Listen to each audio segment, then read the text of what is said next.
Marina's affair with Demon Veen started on her, and Daniel Veen's birthday, January 5, 1868, when she was 24 and both Veens 30. As an actress, she had none of the breathtaking quality that makes the skill of mimicry seem, at least while the show lasts, worth even more than the price of such footlights as insomnia, fancy, arrogant art. Yet on that particular night, with soft snow falling beyond the plush and the paint, La Durmanchka, who paid the great Scott, her impresario, $7,000 a week for publicity alone, plus a bony bonus for every engagement, had been from the start of the trashy Ephemeron, an American play based by some pretentious hack on a famous Russian romance. So dreamy, so lovely, so stirring that Demon, not quite a gentleman in amorous matters, made a bet with his orchestra seat neighbor, Prince N, bribed a series of green room attendants, and then, in a cabinet reculé, as a French writer of an earlier century might have mysteriously called that little room in which the broken trumpet and poodle hoops of a forgotten clown, besides many dusty pots of colored grease, happened to be stored, proceeded to possess her between two scenes, chapters 3 and 4 of the martyred novel. In the first of these, she had undressed in graceful silhouette behind a semi-transparent screen, reappeared in a flimsy and fetching nightgown, and spent the rest of the wretched scene discussing a local squire, Baron Dio, with an old nurse in Eskimo boots. Upon the infinitely wise countrywoman's suggestion, she goose-penned, from the edge of her bed, on a side table with cabriole legs, a love letter, and took 5 minutes to reread it in a languorous but loud voice, for nobody's benefit in particular, since the nurse sat dozing on a kind of sea chest, and the spectators were mainly concerned with the artificial moonlight's blaze upon the lovelorn young lady's bare arms and heaving breasts. Even before the old Eskimo had shuffled off with the message, Demon Veen had left his pink velvet chair and proceeded to win the wager, the success of his enterprise being assured by the fact that Marina, a kissing virgin, had been in love with him since their last dance on New Year's Eve. Moreover, the tropical moonlight she had just bathed in, and the penetrative sense of her own beauty, the ardent pulses of the imagined maiden, and the gallant applause of an almost full house, made her specially vulnerable to the tickle of Demon's moustache. She had ample time, too, to change for the next scene, which started with the longest intermezzo, staged by a ballet company, whose services Scotty had engaged, bringing the Russians all the way in 2 sleeping cars from Belokonsk, Western Estonia. In a splendid orchard, several merry young gardeners, wearing for some reason the garb of Georgian tribesmen, were popping raspberries into their mouths, while several equally implausible servant girls in sharovars, somebody had goofed the word chamovars, may have got garbled in the agent's aero cable, were busy plucking marshmallows and peanuts from the branches of fruit trees. At an invisible sign of Dionysian origin, they all plunged into the violent dance called kurva, or ribbon boule, in the hilarious program whose howlers almost caused Veen, tingling and light-loined, and with Prince Anne's rose-red banknote in his pocket, to fall from his seat. His heart missed a beat and never regretted the lovely loss as she ran, flushed and flustered, in a pink dress into the orchard, earning a clack third of the sitting ovation that greeted the instant dispersal of the imbecile but colourful transfigurants from Laska or Iveria. Her meeting with Baron O, who strolled out of a side alley, all spurs and green tails, somehow eluded Demon's consciousness, so struck was he by the wonder of that brief abyss of absolute reality between 2 bogus fulgurations of fabricated life. Without waiting for the end of the scene, he hurried out of the theatre into the crisp crystal night, the snowflakes star-spangling his top hat as he returned to his house in the next block to arrange a magnificent supper. By the time he went to fetch his new mistress in his jingling sleigh, the last act ballet of Caucasian generals and metamorphosed Cinderellas had come to a sudden close, and Baron Deer, now in black tails and white gloves, was kneeling in the middle of an empty stage, holding the glass slipper that his fickle lady had left him when eluding his belated advances. The clackers were getting tired and looking at their watches when Marina in a black cloak slipped into Demon's arms and swung sleigh. They revelled and travelled and they quarrelled and flew back to each other again. By the following winter he began to suspect she was being unfaithful to him, but could not determine his rival. In mid-March, at a business meal with an art expert, an easy-going, lanky, likeable fellow in an old-fashioned dress coat, Demon screwed in his monocle, unclicked out of its special flat case a small pen and wash, and said he thought, and did not doubt in fact, but wished his certitude to be admired, and that it was an unknown product of Parmigiano's tender art.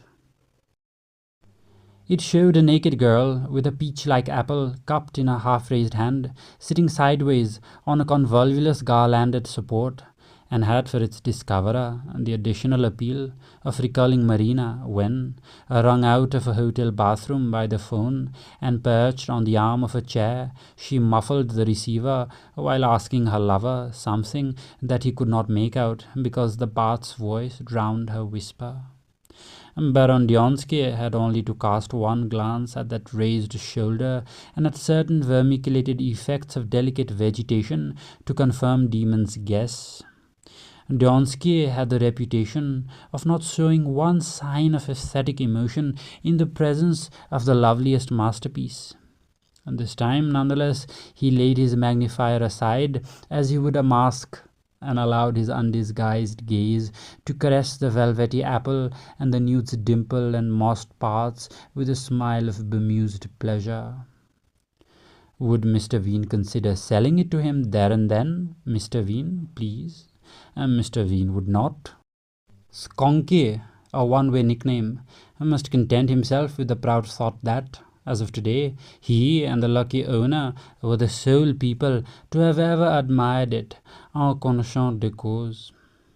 Back it went into its special integument, but after finishing his fourth cup of cognac, Dio pleaded for one last peep. Both men were a little drunk, and Demon secretly wondered if the rather banal resemblance of that Edenic girl to a young actress, whom his visitor had no doubt seen on the stage in Eugene and Lara or Lenore Raven, both painfully panned by a disgustingly incorruptible young critic, should be, or would be, commented upon. It was not. Such nymphs were really very much alike because of their elemental limpidity, since the similarities of young bodies of water are but murmurs of natural innocence and double-talk mirrors. That's my hat, his is older, but we have the same London hatter. Next day Demon was having tea at his favourite hotel with a bohemian lady whom he had never seen before and was never to see again. She desired his recommendation for a job in the glass fish and flower department in a Boston museum, when she interrupted her voluble self to indicate Marina and Aqua, blankly slinking across the hall in modish sullenness and bluish furs, with Dan Veen and a dackle behind, and said, "Curious how that appalling actress resembles Eve on the clepsydrophone in Parmigianino's famous picture." "It is anything but famous," said Demon quietly, "and you can't have seen it. I don't envy you," he added. "The naive stranger who realizes that he or she has stepped into the mud of an alien life must experience a pretty sickening feeling. And did you get that small-talk information directly from a fellow named Dionsky or through a friend of his?" "A friend of his," replied the hapless bohemian lady. Upon being questioned in Demon's dungeon, Marina, laughing trillingly, wove a picturesque tissue of lies, and then broke down and confessed.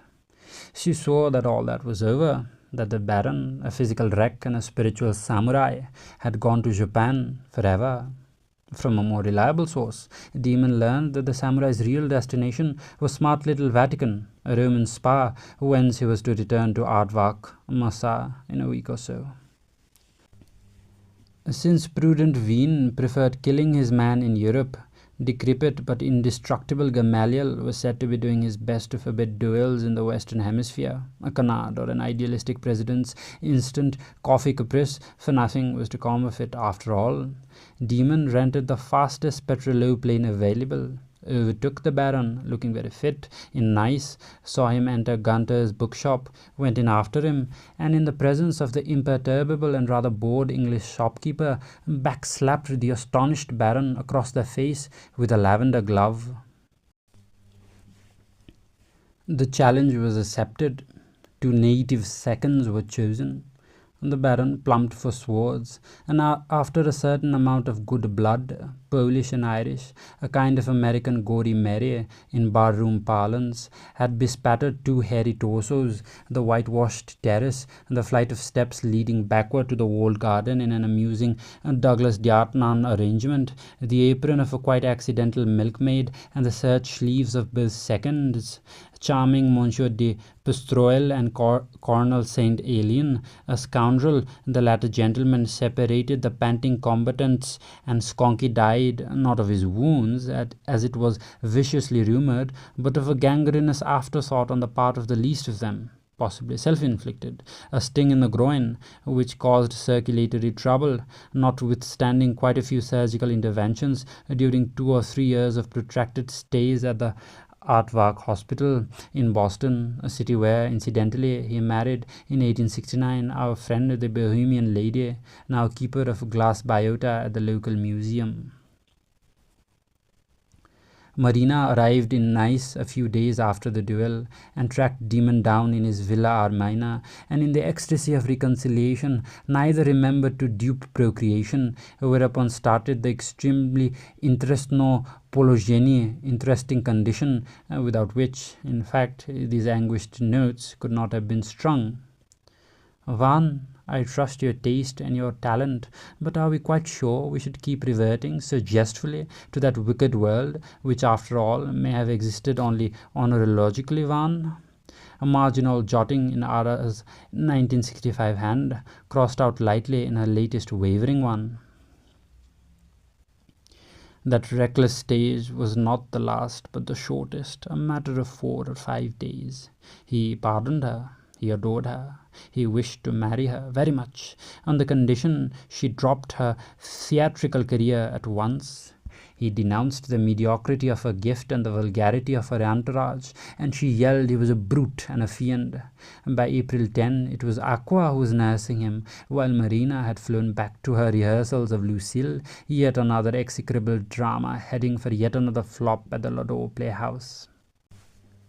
Adieu. Perhaps it is better thus, wrote Demon to Marina in mid-April 1869, and the letter may be either a copy in his calligraphic hand or the unposted original.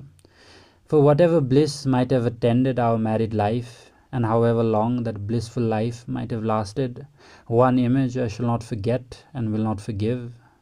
Let it sink in, my dear. Let me repeat it in such terms as a stage performer can appreciate. You had gone to Boston to see an old aunt, a cliché, but the truth for the nonce, and I had gone to my aunt's ranch near Lolita, Texas. Early one February morning, around noon, chez vous, I rang you up at your hotel from a roadside booth of pure crystal, still tear-stained after a tremendous thunderstorm, to ask you to fly over at once, because I, Demon, rattling my crumpled wings and cursing the automatic dorophone, could not live without you, and because I wished you to see, with me holding you, the days of desert flowers that the rain had brought out. Your voice was remote but sweet. You said you were in Eve's state. Hold the line, let me put on a peignoir. Instead, blocking my ear, you spoke, I suppose, to the man with whom you had spent the night, and whom I would have dispatched had I not been over-eager to castrate him. Now that is the sketch made by a young artist in Parma in the 16th century for the fresco of our destiny, in a prophetic trance, and coinciding, except for the apple of terrible knowledge, with an image repeated in 2 men's minds. Your runaway maid, by the way, has been found by the police in a brothel here, and will be shipped to you as soon as she is sufficiently stuffed with mercury."